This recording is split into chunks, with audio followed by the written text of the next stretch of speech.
लेकिन जब बाहर भी ऐसा होता है, जब दलितों को लेकर आज सीएम योगी ने भी ये बयान दिया कि तब कोई ऐसे लंबरदार बनकर सामने नहीं आता है, और जाहिर बात है नहीं आता है, चाहे वो विपक्ष हो चाहे आपके तरफ से कोई हो। तो इस पर आपकी पहली क्या राय होगी? क्योंकि हमने देखा है कि जब कन्हैयालाल की हत्या हुई तभी भी किसी ने मुंह नहीं खोला, जब इसके पहले अभी कुछ दिन पहले दिल्ली में जब गला रेतकर एक कैब ड्राइवर की हत्या हुई तभी भी किसी ने कुछ नहीं बोला।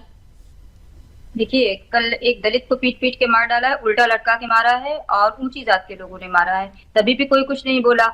और बोलता तो ये हमेशा से भारत का इतिहास रहा है कि दलितों पे जब जब अत्याचार हुआ, उनके जमीनें छीनी गई, उनकी हत्याएं की गई, उनको मारा गया है, उनके खेत खलिहान अगर कब्जाए है, किसी ने जमीनों पे अगर कब्जा किया है तो ऊंची जाति के लोगों ने किया, आपके सनातनियों ने किया, मुसलमानों ने नहीं किया है बिल्कुल भी। सनातन में उच्च श्रेणी के लोगों ने इतना ज्यादा दलितों पर जुल्म किया कि दलितों को आरक्षण और कानून बनाकर आरक्षण देने की जरूरत पड़ गई।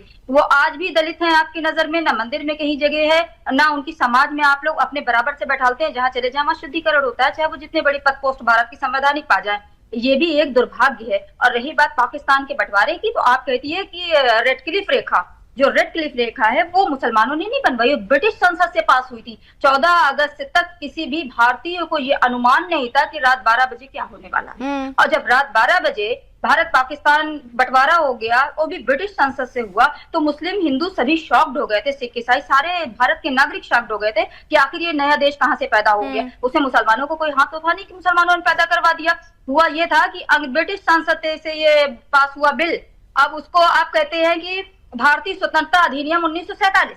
अब इसके ये अगर पास हो गया तो इसमें ये बताइए कि जो भारत के साइड के लोग थे वो भी परेशान हो गए, उनको कहा गया कि आप पाकिस्तान के साइड चले जाइए। और मैम यहाँ के लोगों की बातें नहीं हो रही ना, यहाँ पे जनता की बात नहीं हो रही ना, जनता की बातें नहीं हो रही। यहाँ तो हम बात जिन्ना और नेहरू जी के बंटवारे की कर रहे हैं। क्या जिन्ना क्या ज्यादा पढ़ा लिखा था? क्या ज्यादा पढ़ा लिखा था जिन्ना, जिसने ये बंटवारा रेड क्लिफ लाइन की बात कर रहे हैं ना? तो जब ये बंटवारा हुआ तब क्यों नहीं किसी ने बोला कि ये कौन सा बंटवारा है कि बैठे बैठे मैप पे लाइन कर दिया और बंटवारा हो गया? सिंधु क्या हिंदू बहुल इलाका नहीं था? उसको बंटवारे में क्यों डाला गया? रेड क्लिफ रेखा पे सहमति जताई थी, तो आखिर गांधी जी ने उसी सहमति पर सवाल है मैम, उसी सहमति पर सवाल है।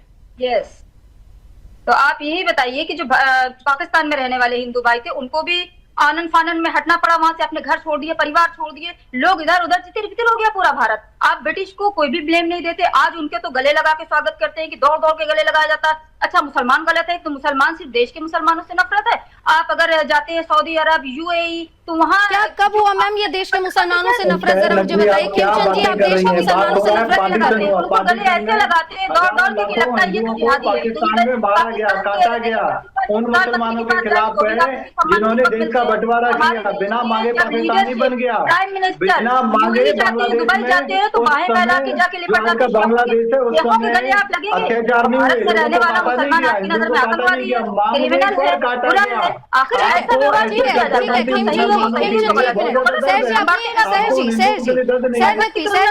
आपने एक लाइन कोट की है कि भारत का जो मुसलमान है वो आतंकवादी कहलाता है। क्यों भारत के मुसलमान, सबको तो आतंकवादी नहीं बोला, लेकिन जो आतंकवादी है वो तो आतंकवादी है ना। वलीउल्लाह खान आतंकवादी है, अफजल गुरु आतंकवादी था, जो आतंकवादी है वो तो आतंकवादी है। अभी हाल फिलहाल में जब नवंबर में दिल्ली में ब्लास्ट होता है, कौन पकड़ा जाता है डॉक्टर के वेश में? सब आतंकवादी है मैम, सब आतंकवादी है।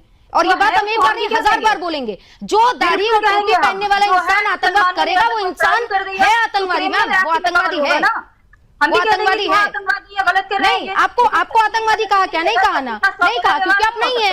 आपको दर्द क्यों हो रहा है? अगर आतंकवादी आप ही तो कहते हो ना आतंकवाद का धर्म नहीं होता, फिर आप लोग क्यों इतना छाती पीट रहे हो?